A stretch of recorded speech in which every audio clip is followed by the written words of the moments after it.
Hi students, ఇంకొన్ని maths bits చూద్దాం ఈ వీడియోలో. మనం ముందుగా మొదటి బిట్ని చూసినట్లయితే 154/69ను a plus 1/b plus 1/c plus 1/dగా వ్యక్తపరిస్తే, అంటే ఇట్లా ఎక్స్ప్రెస్ చేసినట్లయితే ఈ భిన్నాన్ని c plus d minus a plus b equal to ఎంత అని అడిగారు. చూడండి ఎంత కాంప్లికేటెడ్గా ఉందో చూడటానికి మనకి ఈ బిట్.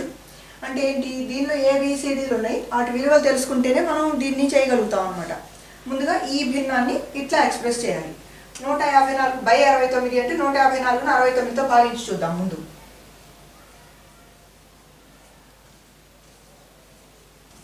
భాగించినట్లయితే 6 15లో 2 సార్లు పోతుంది కాబట్టి 2 సార్లు పోయింది అనుకుంటే 2 9లు 18, 2 6 12, 1 13 తీసివేసినట్లయితే ఇక్కడ ఎంత వస్తుంది, 6, ఇక్కడ 4 ఉంటుంది, ఇక్కడ 1 వస్తుంది, ఇంకా 69 పోతుంది. కాబట్టి దీన్ని మనం మిశ్రమ భిన్నంగా ఎలా రాస్తాం, 2 16/69 అని రాస్తాం. అంటే 2 సార్లు పోయింది కాబట్టి 2 అనేది వచ్చేసింది కాబట్టి ఇక్కడ ఏ అనేది 2 మనకు అర్థమైపోతుంది. ఏ ఈక్వల్ టు ఇక్కడ 2 వచ్చింది, 2 ప్లస్ ఈ మిగతాదంతా ఉంది ఇక్కడ. అయితే 2 ప్లస్ 16/69 మనం ఎలా రాయొచ్చు, ఇంతకుముందు మనం ఒకటి ఏం చెప్పుకున్నాం గుర్తు తెచ్చుకోండి. ఇది 1 ప్లస్ 1/3 అనేదాన్ని 1/3గా రాసుకోవచ్చు అని చెప్పుకున్నాం. 1 ప్లస్ 1/3ని 1/3గా రాసుకోవచ్చు. ఇప్పుడు ఈ రూపంలో ఉంది కాబట్టి దీన్ని మనం 1/3ని 1 ప్లస్ 1/3గా రాసుకోవచ్చు. కాబట్టి దీన్ని ఎలా రాసుకోవచ్చు, ఇప్పుడు మనం 2 ప్లస్ 16/69గా రాసుకోవచ్చు. ఇక్కడ ఏ ప్లస్ ఇదంతా ఒకే భిన్నం అనుకున్నట్లయితే ఏ బదులు మనకు 2 వచ్చేసింది, ఈ మొత్తం బదులు 16/69 వచ్చింది అనమాట. 2 ప్లస్ ఈ మొత్తం భిన్నం ఏముంది, ఇప్పుడు ఇక్కడ 1/b plus 1/c plus 1/d ఇది ఉంది. ఇప్పుడు 2 వచ్చేసింది కాబట్టి ఇంతవరకు మనకి ఈ 2 అయిపోయింది. ఈ 16/69 దీనికి సమానం. అంటే ఇది తీసేస్తున్నా 2ని. ఏ ఈక్వల్ టు 2 ఇది అయిపోయింది, దాన్ని పక్కన పెట్టేసాం. దీని విలువ ఇంతవరకు తీసుకున్నాం. దీని విలువ ఎంత వచ్చింది, ఇక్కడ 16/69. ఇక్కడ మీరు జాగ్రత్తగా గమనించండి, ఈక్వల్ టు ఇటువైపు ఉన్నది ఒకే భిన్నం, 1/, అంటే ఇక్కడ ఇది లవం, ఈ మొత్తం హారం అవుతుంది. ఈక్వల్ టు ఇటు కూడా ఒకే భిన్నం 16/69. సపోజ్ మనం ఇక్కడ ఒక చిన్న ఉదాహరణ చూద్దాం. a/b ఈక్వల్ టు 3/4 అని ఉందనుకోండి మనకి. దీన్ని మనం రెండు వైపులా ఒకే భిన్నం ఉన్నప్పుడు ఈక్వల్ టు దగ్గర మనం ఇట్లా తిప్పి పైకి తిప్పి తిరగలుగా రాసుకున్నట్లయితే విలోమాలు రాసుకుంటే b/a ఈక్వల్ టు 4/3 అవుతుంది. ఇట్లా రాసుకోవచ్చు. a/b ఈక్వల్ టు 3/4 అయితే b/a ఈక్వల్ టు 4/3 అవుతుంది. ఇక్కడ కూడా అదే చేస్తాం మనం. ఎందుకని ఈ ఒకటి మనకు అవసరం లేదు, ఈ b విలువ రావాలి కాబట్టి. ఇది ఈ మొత్తం ఇది లవము, ఇది హారం. ఇప్పుడు ఈ హారము బై లవం అంటే ఏమవుతుంది, b plus 1/c plus 1/d by 1 equal to, దీన్ని కూడా తిప్పినట్లయితే 69/16. బై 1కి విలువ లేదు కాబట్టి బై 1ని తీసేస్తాం. ఇప్పుడు 69/16 అంటే 69ని 16తో భాగితాం.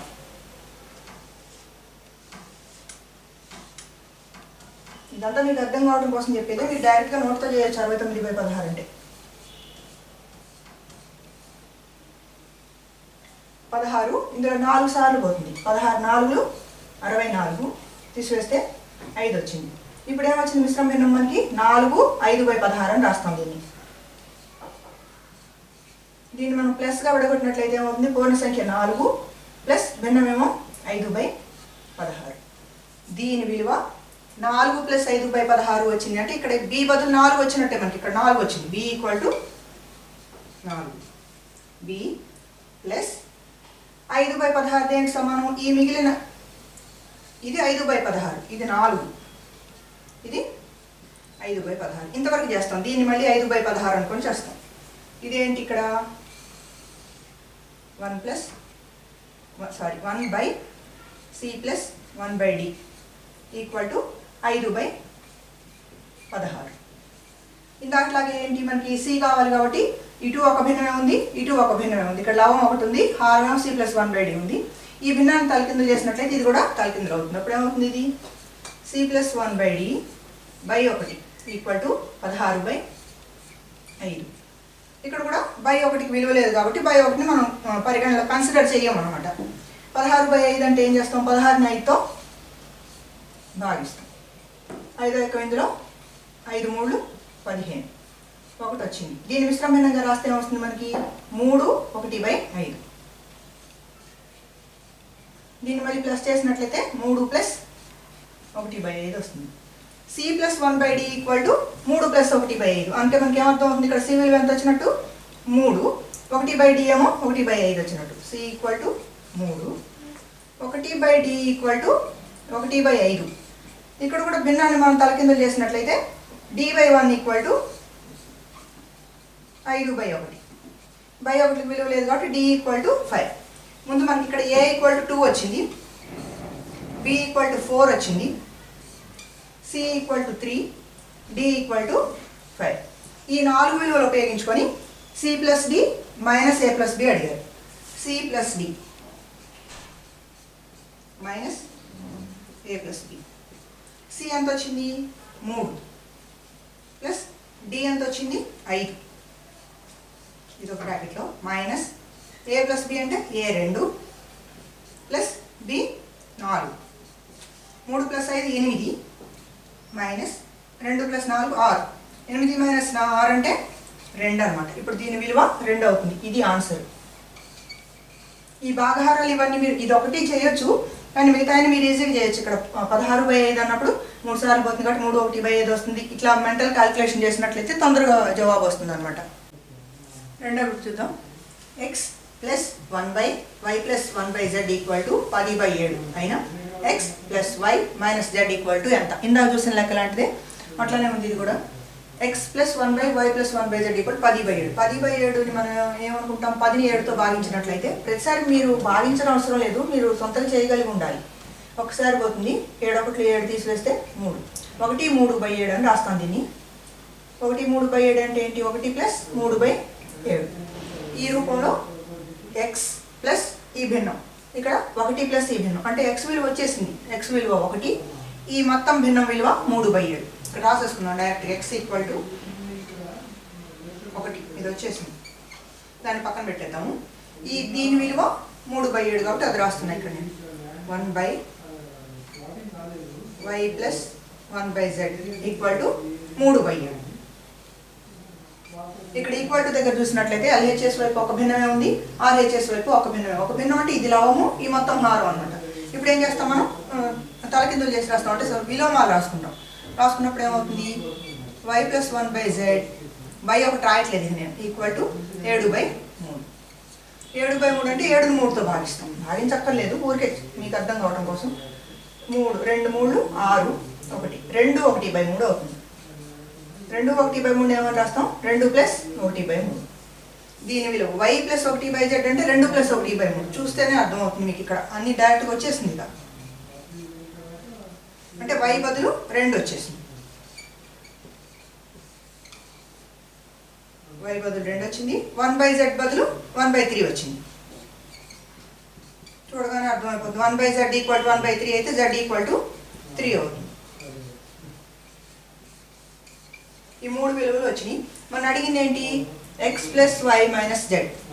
x అంటే 1 ప్లస్ y అంటే 2 మైనస్ z అంటే 3. ఇక్కడ చూడండి 1 + 2 3 అవుతుంది. ఇంతవరకు 3 - 3 = 0. ఇదిగో ఇది ఆన్సర్ అవుతుంది అనమాట. ఇందాక లెక్కలా అంటే కొంచెం చిన్నగా ఉంది ఇది. మూడో బిట్ చూద్దాం. 3:5 = 4.5:x అయినా x - 5 = ఎంత? ఇక్కడ మనకు ఒక వేరియబుల్ ఉంది x, చరరాశి. అది తెలిస్తేనే మనం x - 5 విలువని కనుక్కుంటాం. ఇక్కడ ఈ నిష్పత్తి సమానంగా ఉన్నాయి. అంటే 2 నిష్పత్తులు సమానంగా ఉంటే అనుపాతంలో ఉన్నాయి అంటాము తెలుగులో. అదే ఇంగ్లీష్లో అయితే 2 ఈక్వల్ రేషియోస్ ఆర్ కాల్డ్ ప్రపోర్షన్లో ఉన్నాయి. అలా ఉన్నట్లయితే మనకు ఒక రూల్ ఉంది, దాన్ని అనుపాత నియమము అంటాం. తెలుగులో అయితే అంత్యముల లబ్ధము = మధ్యముల లబ్ధము అంటాం. రాష్ట్రప్పుడు ఏం రాస్తాం, అంత్యముల లబ్ధము = మధ్యముల లబ్ధం. అంత్యములు అంటే ఈ చివరివి, ఇవి 2. మధ్యములు అంటే ఈక్వల్ టు గుర్తుకి గుర్తుకి బయట వైపు ఉన్నవి అంత్యములు అంటే చివర్లు, మధ్యములు అంటే లోపల వైపు ఉన్నాయి అన్నమాట. అదే ఇంగ్లీష్లో ఏం చెప్పుకుంటాం, product of the means = product of the extremes. ఇవి మీన్స్, ఇవి ఎక్స్ట్రీమ్స్. రాసుకున్నట్లయితే ఏమవుతుంది, లబ్ధం అంటే మల్టిప్లికేషన్ కాబట్టి 3 ఇంటూ ఎక్స్ 3x అవుతుంది. 3x ఈక్వల్ టు 5 ఇంటూ 4.5 సమీకరణం వచ్చింది.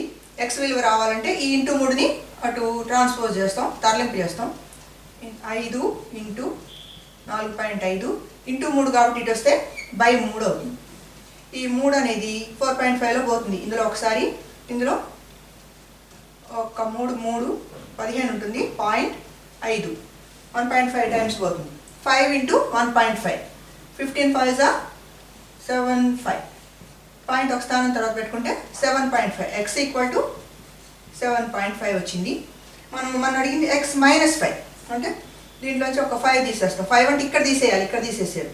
7.5 -5 అని కానీ గబాలు ఏం చేస్తారు? 7.5 పైన వేసి కింద 5 వేయకండి. 5 అంటే 5 అంటే 5.0 అని కదా, కాబట్టి ఇలా వేసినట్లయితే ఏమొస్తుంది మనకి? ఇక్కడ 5 ఇక్కడ 2 2.5 అన్నమాట. ఎక్స్ -5 విలువ 2.5. ఆన్సర్స్లో చూసినట్లయితే ఇక్కడ ఉంది. 4వ బిట్ చూద్దామా? x is to y equal to 3:4 అయినా 4x - y is to 2x + 3y విలువ డాష్. ఏ లేదు, ఇక్కడ ఇచ్చిన నిష్పత్తి కనుక్కోవాలంటే x బదులు x విలువ, y బదులు y విలువని సబ్స్టిట్యూట్ చేయడమే, అంటే ప్రతిక్షేపించడమే. మనం డైరెక్ట్గా బిట్ కాబట్టి డైరెక్ట్గా ఆన్సర్ చేయడమే అలవాటు చేసుకోవాలి. మనకు కావాల్సింది 4x - y ఈజ్ టు, ఇది ఫస్ట్ లెటర్, ఇది సెకండ్ లెటర్ అనుకోండి. 4x - y విలువ ఎంత అవుతుంది? 4x అంటే x విలువ 3 అనుకున్నట్లయితే 4x అంటే 4 3 12 అవుతుంది. 12 మైనస్ y అంటే 4. 12 - 4 ఎంత? ఇది 12 నుంచి 4 తీసివేస్తే 8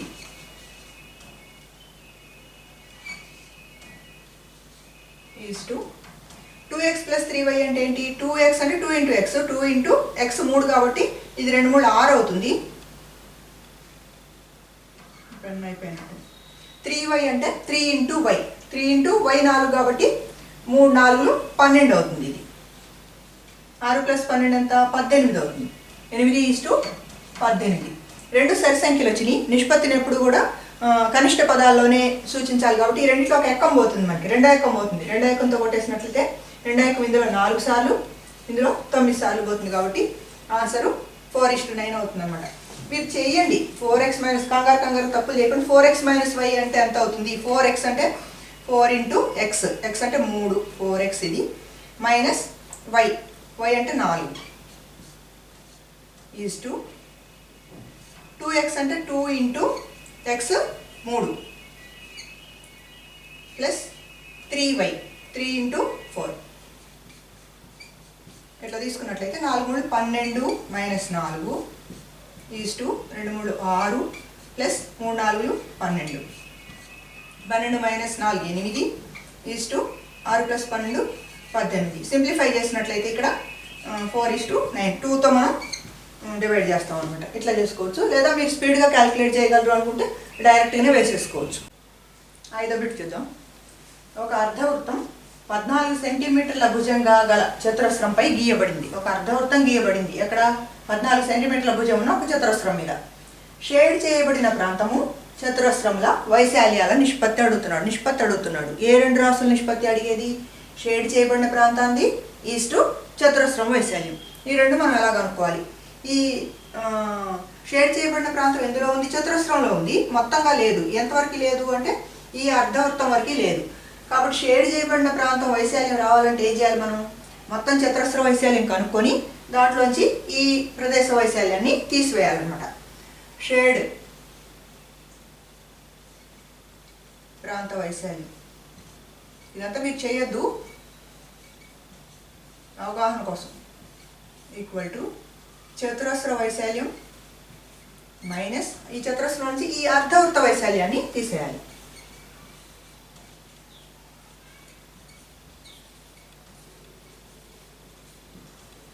చతురస్ర వైశాల్యం కనుక్కోవాలి, అర్ధవృత్త వైశాల్యం కనుక్కొని దీంట్లోంచి తీసివేస్తే షేడ్ ప్రాంత వైశాల్యం వస్తుంది. ముందు చతురస్ర వైశాల్యం కనుక్కుందాం. ఒకటోది చతురస్ర వైశాల్యం ఈక్వల్ టు భుజము ఇంటూ భుజం, side into side, side square అని చెప్తాం కదా. ఈక్వల్ టు ఈ భుజం ఎంత ఉంది? 14 ఉంది. 14 ఇంటూ 14 ఎంత? 14 196 చదరపు మీటర్, సెంటీమీటర్. సారీ, ఇది భుజం సెంటీమీటర్లో ఇచ్చాడు కదా. చదరపు సెంటీమీటర్లు. చతురస్ర వైశాల్యం వచ్చింది. అర్ధవృత్త వైశాల్యం, ఈ అర్ధవృత్తంలో ఇక్కడ ఇది వృత్త కేంద్రం అనుకున్నట్లయితే ఇది 14 సెంటీమీటర్ల భుజం కాబట్టి ఇది 7 సెంటీమీటర్లు ఉంటుంది, ఆర్ అంటే వ్యాసార్థం. రెండోది అర్ధవృత్త వైశాల్యం ఈక్వల్ టు వృత్త వైశాల్యానికి ఏ అంటే area equal to πr square అని చెప్తాము. πr స్క్వేర్లో ఇది సగం ఉంటుంది కాబట్టి అర్ధవృత్తం πr square by 2 equal to π అంటే 22/7 ఇంటూ ఆర్ స్క్వేర్ అంటే ఆర్ ఇంటూ ఆర్, ఆర్ ఎంత 7 ఇంటూ 7 బై 2. సింప్లిఫై చేసినట్లయితే ఏమవుతుంది, ఒక 7 క్యాన్సిల్ అవుతాయి, 2 ఇందులో 11 టైమ్స్ చూస్తాం equal to 11 into 7 77 square centimetres అంటే చదరపు సెంటీమీటర్లు. ఇప్పుడు షేడ్ చేయబడిన ప్రాంత వైశాల్యం తెలుసుకోవాలంటే చతురస్ర వైశాల్యం కనుక్కున్నాం 196, అర్ధవృత్త వైశాల్యం కూడా కనుక్కున్నాం. దేర్ఫోర్ షేడ్ వైశాల్యం ఏమొస్తుంది మనకి ఇప్పుడు 196 మైనస్ 77 తీసివేసినట్లయితే ఇక్కడ 9, ఇక్కడ 1, ఇక్కడ 1, 119 చదరపు సెంటీమీటర్. లెక్క అయిపోయింది అనుకోకండి.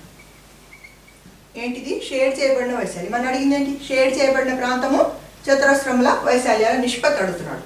షేడ్ చేయబడిన దాని వైశాల్యం 119 ఈస్టు చతురస్ర వైశాల్యం 196. ఇది వచ్చింది మనకు ఆన్సర్. కానీ ఆన్సర్స్ రాయలేదా నేను?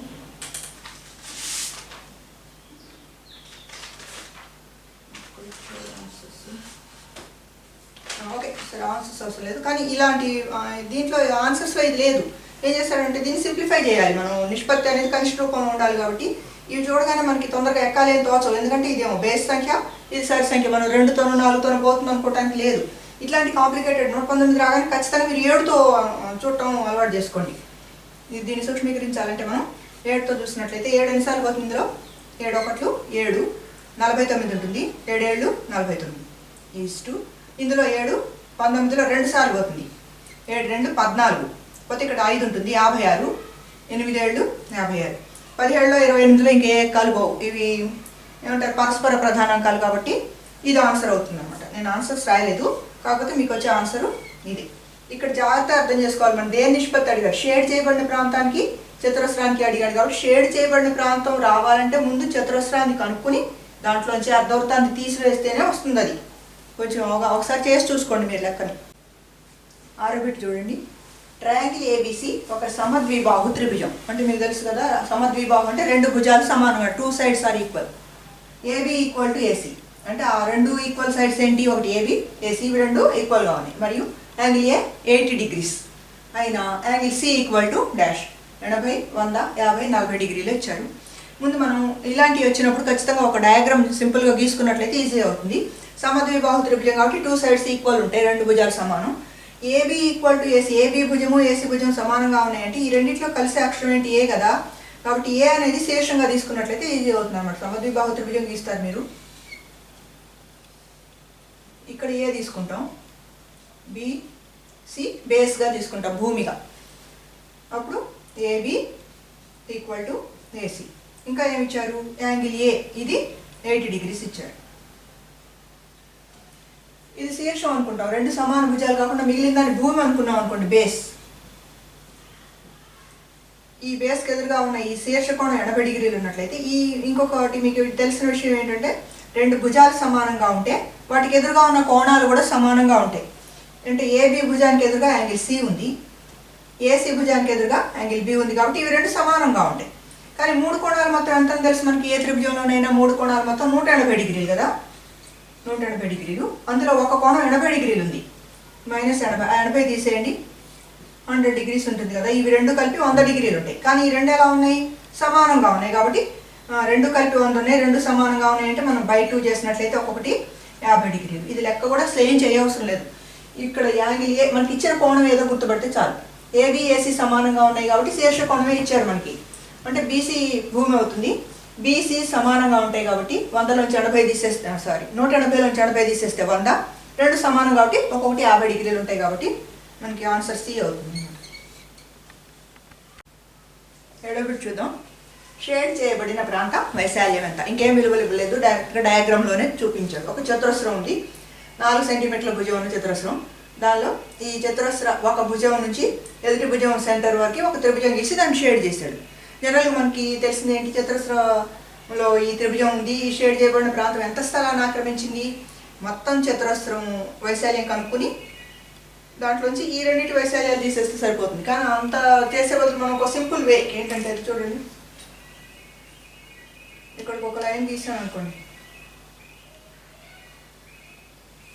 ఇట్లా గీసినట్టయితే అసలు డైరెక్ట్గా కనుక్కోవచ్చు, ఇది త్రిభుజమేగా.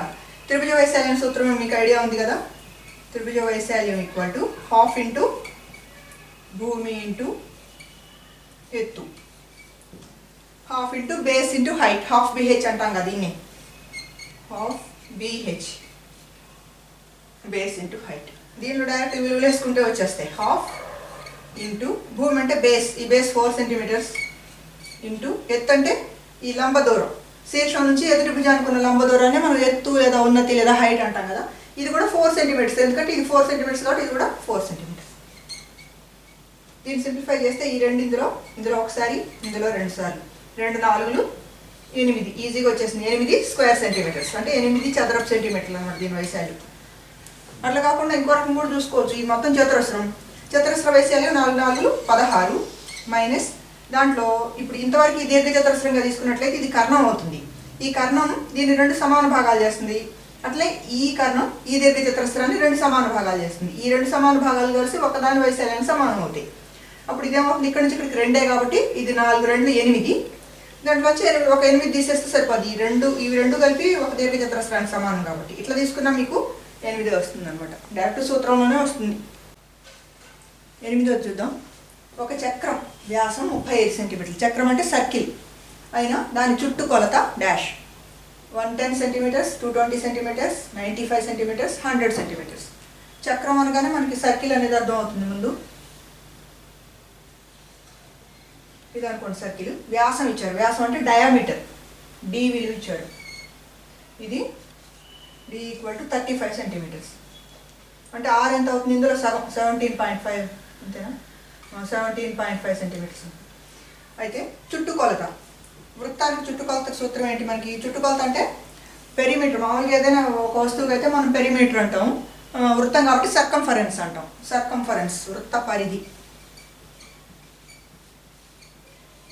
C equal to 2πr.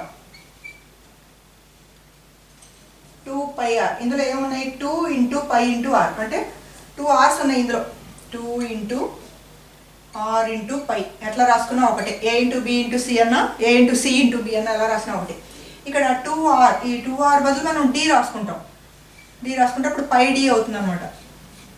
ఇది మీకు తెలిసి ఉంటుంది. వృత్త పరిధి మనకి రేడియస్ ఇచ్చినప్పుడు 2πr వాడతాము, డయామీటర్ అంటే వ్యాసం ఇచ్చినప్పుడు πd వాడుకోవచ్చు డైరెక్ట్గా. ఇప్పుడు మనం చేసేది అదే. πd అంటే 22, y వాల్యూ 22/7 ఇంటూ d అంతా 35.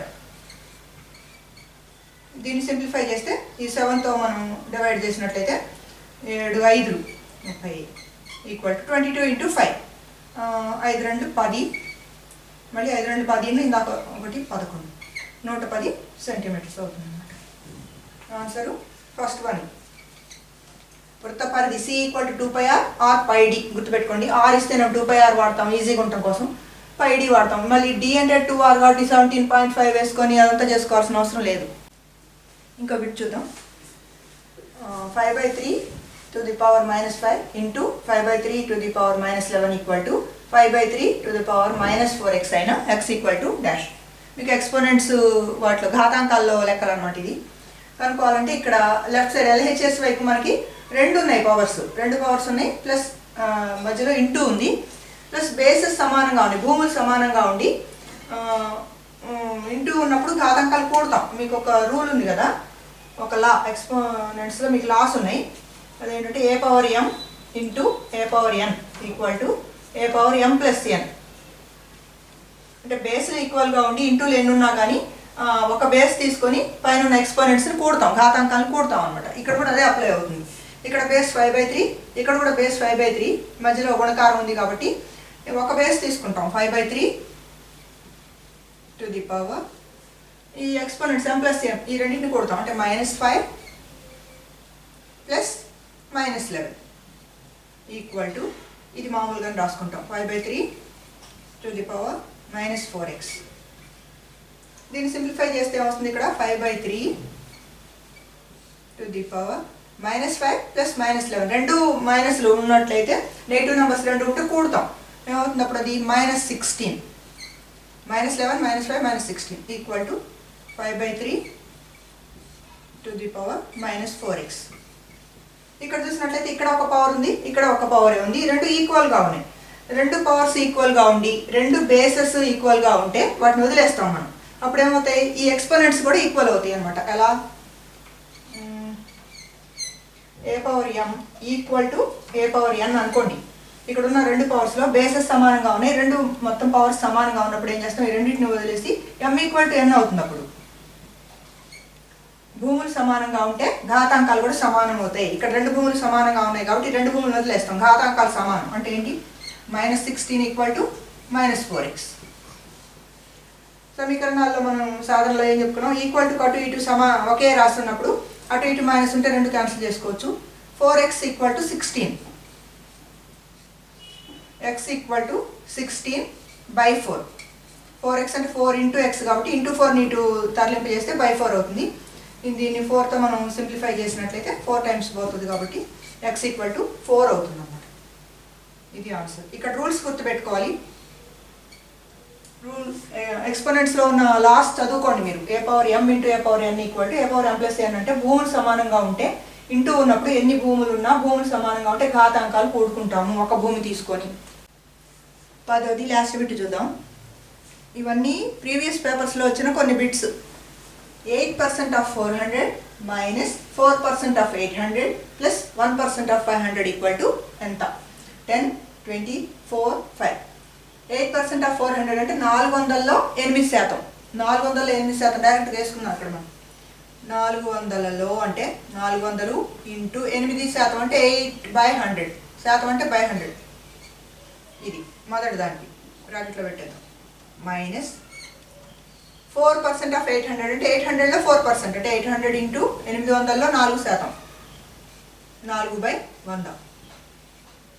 నోట్ లెక్కే ఇది కూడా. ప్లస్ 1% ఆఫ్ 500 అంటే 500లో 1%, 500 ఇంటూ 1/100. దీన్ని సింప్లిఫై చేసామనుకోండి అసలు ఎంత ఈజీగా ఉంచండి. 2 zeros క్యాన్సిల్ చేస్తాం. ఇక్కడ 4 8s 32, 8 4 32 మైనస్ ఇక్కడ ఈ 2 0 క్యాన్సిల్ చేస్తాం. ఇక్కడ కూడా 8 4 32 ప్లస్ ఇక్కడ ఈ 2 0 క్యాన్సిల్ చేస్తాం. 5 1 5. ఇది చూసినట్లయితే +32 -32 ఒకదానికొకటి సంకలన విలోమాలు అవుతాయి, క్యాన్సిల్ అవుతాయి. 32లో 32 తీసేసిన 0నే కదా, ఏం మిగిలింది ఇంకా 5. ఇక్కడ ఆన్సర్స్లో ఇది అవుతుంది అన్నమాట. ఈ లెక్కలు మీరు ఒకసారి వేసుకొని ప్రాక్టీస్ చేయండి. ఈ వీడియోని అందరికీ షేర్ చేయండి మీ ఫ్రెండ్స్కి. అట్లనే నా ఛానల్ సబ్స్క్రైబ్ చేయండి. Thank you for watching.